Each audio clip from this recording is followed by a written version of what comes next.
maintenance na daw siya.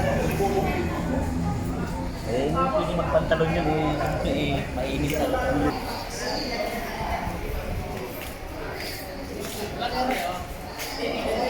Oka.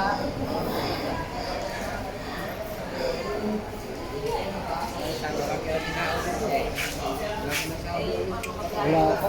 Okay lang. Please, mayroon. Oo. Ilan na yung... Oh, press.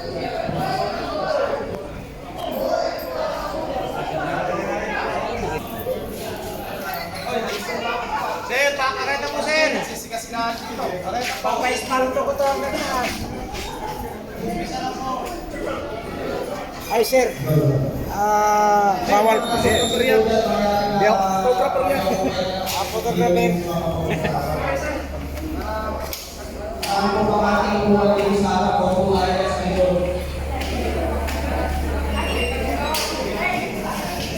Kapag sa lang discussion para makikinig lahat na sa likod. Hindi, masuwi lang ang mga member dyan sa likod. Maraming pangalan kung kukuha din sa harap.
Manatiling lang tayo para sa ating The cooperative pledge.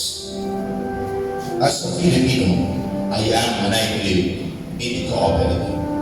Alone I am weak, but with others I am strong. So I commit myself to work, to cooperate, for all to be prosperous. Harmony, industry, I will value. Cooperative affairs, I will attend. Responsibilities, I will assume. The cooperative philosophy, I will live. One vision, one belief, one feeling in cooperativism.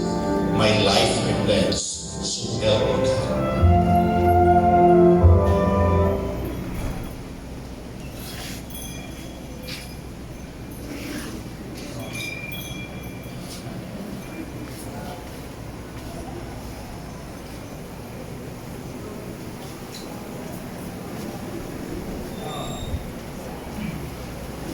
Bilang panimula po, maaari na po tayong umupo. Bilang panimula ng ating General Assembly, papakilala natin ang ating team chairman bilang sa ating opening remarks para sa kanyang welcome address. Mr. Chairman Gilbert Batak.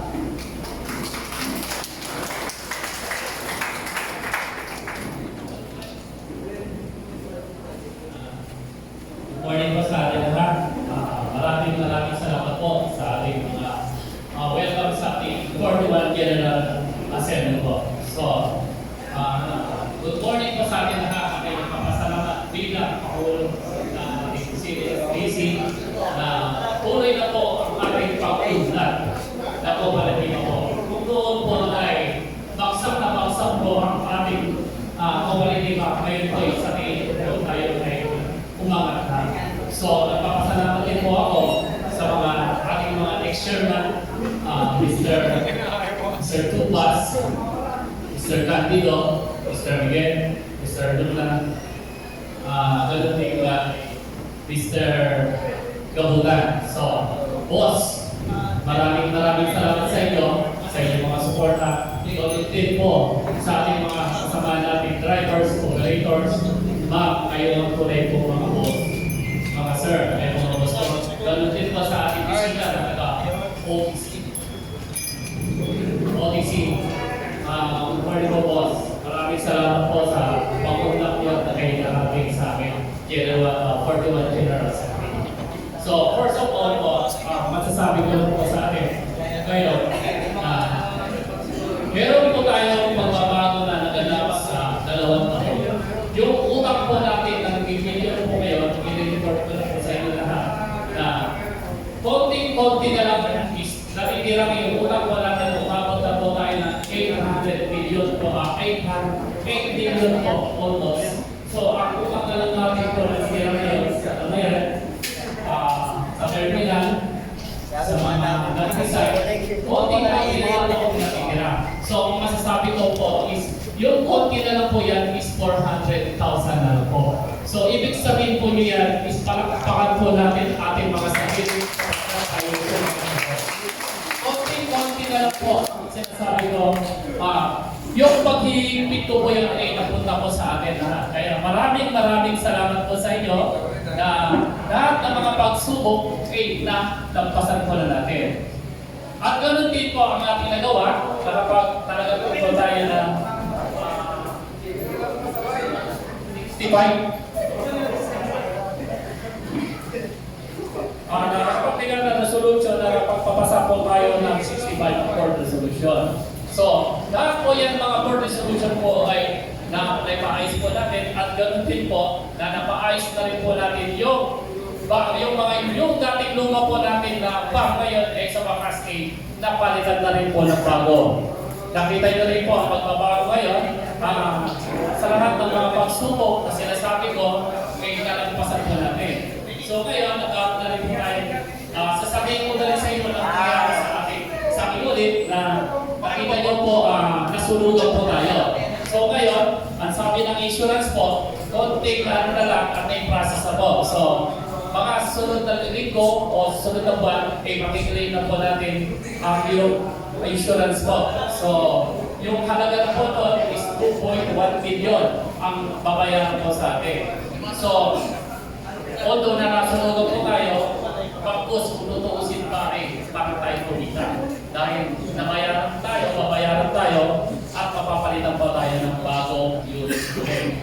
So, yan po ang sabi ko. Yung mga sirang sakyan po natin na nakikita nyo dahil po sa aircon, huwag kayong magalala, boss. Ang sabi sa akin, dahil nagbabayad po tayo, alam po na meron magtatanong sa inyo at sabi nyo, saan naman natin kukunin, pambayad po doon sa mga nakatenggang unit. Pero ito ang sasabihin ko sa inyo. Magpasalamat po tayo dahil si Photon at si First United ay isa lang po may-ari niyan. So, nakapakiusapan po natin na sila na huwag muna po tayo magbayad hanggang hindi na po naayos ang kanilang mga problema. So, sa wakas po, napagbigyan muli po tayong nalaman. So, hanggang hindi po na nila naayos ang mga kanilang mga problema sa ating mga sasakyan, hindi mo na tayo magbabayad. So kung baka kung sa ibang bangko po yun, sayang so gusto po natin magbabayad po tayo. Pero magpasalamat pa rin tayo sa kanila sapagkat tinanggap po nila na huwag mo na tayong magbayad. So, maraming salamat po sa inyo sa pagkakataon na binigay niyo sa akin sa mga panunungkulan bilang chairman at pagsubok kayo sa akin. Maraming salamat po. Muli, sabihin ko sa inyo, tayo rin ay uunlad na po. Konting tiis na lang, sasabihin ko sa inyo totoo. Magkabayan na po natin na 1 year and a half sa ating mga modernization. Bakit po pumapasok sa ating pera ay papasure ko sa inyo. Mahigit po o kumulang 1 bilyon kada buwan po natin. So ngayon po, sabihin ko sa inyo, yung utang lang natin the 400,000, konting fees na lang po tayo.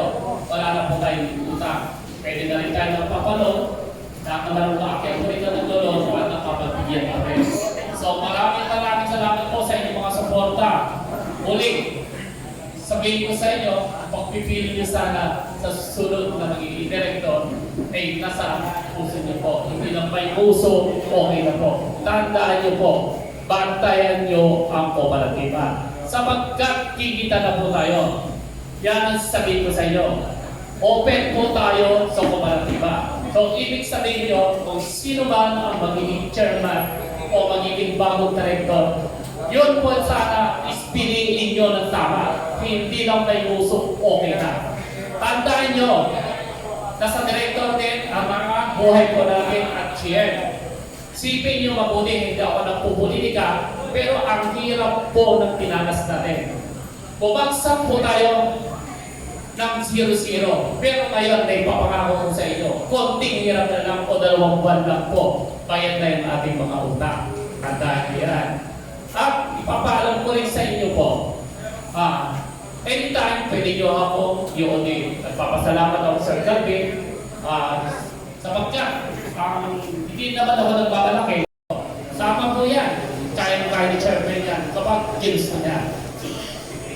Pero sabihin ko sa inyo totoo, si Chairman ngayon, alam ng Panginoon, ising ko, wala akong ginawa. 0 po ako sa presentation ko bilang Chairman. So, hindi ko lang pinagmamalaki ang sarili ko sa inyo, pero alam ng Diyos yan, at alam ng auditor yan, at mga kasama ko board. Ang presentation ko lang po sa 1 taon ngayon is napaka-okonti rin. Umabot po lang po ako ng 1 taon, 198,000 lang po. So, magpasalamat po tayo sa ating mga sarili sa lahat po pagtitipid na gawa po natin. So, at sa muli, napapasalamat po ako sa inyo lahat, sa inyong mga suporta na binigay sa akin. Sana muli, ay pagpatuloy pa rin po natin ang pagbawa ng kooperatiba. Maraming salamat po sa inyo at magandang buhay. Bagong pagbabawa ng kooperatiba. Muli, maraming salamat sa ating buting chairman sa kanyang napakagandang pambungad na welcome address mula sa ating mga board of directors. Maraming salamat po sa lahat ng mga board of directors. Maraming salamat sa inyong suporta sa ating pamunuan na patuloy nating itataguyod at iaangat ang kooperatiba. Kasama natin ang ating mga miyembro, driver, operator sa pag-aangat na ito. Inaasahan po namin ang inyong suporta. Bilang representative po mula sa ating Office of the Transportation Cooperatives, representative po ng ating chairman ng Office of the Transport Cooperative, para sa kanyang message po from OTC, si Mr. Darwin Tan from the Office of the Transportation Cooperative. So, magandang umaga po sa ating lahat. Kumain na po. So, muli po magandang umaga po sa ating lahat kung na okay ng pakasalamat po sa Commonwealth Transport Service na ating sa pauuna ko ng ating chairman Gilbert Navarro. Kasi po, aminin ko sa inyo, itong Commonwealth Transport Service Development Cooperative sa pinalabot sa Office of Transportation Cooperative ay talagang mga partners po natin. Kaya yung 41st General Assembly. Ibig sabihin mo yan, wala pang pre-UB modernization program, kayo ay cooperative. At yung konsepto ho ng pagkukooperatiba, gaya nga ako sinasabi na ating tagapangulo, ang konsepto ho ng pagkukooperatiba ay mula sa maliit. Ito ay inyong pagyayaguin. Ito ay inyong palalakasin. May mga accent also sa pagbubuo ng kooperatiba na sa kataguin po ng kooperatiba. Pero dahil kayo po ay isang kooperatiba, binabati ko kayo dahil kayo po ay magkakasama rin kahit nasa hirap o sa trabaho. Yung ganyan hong factor o ganyan po mga usapin, yan po ay magpapatunay po na kayo po ay nabubuhay sa konsepto ng ating trabaho. Nung ako po ay nagtatanong-tanong din, ano yung report po, ano yung report po na welcome din po. Sabi nga ako, meron na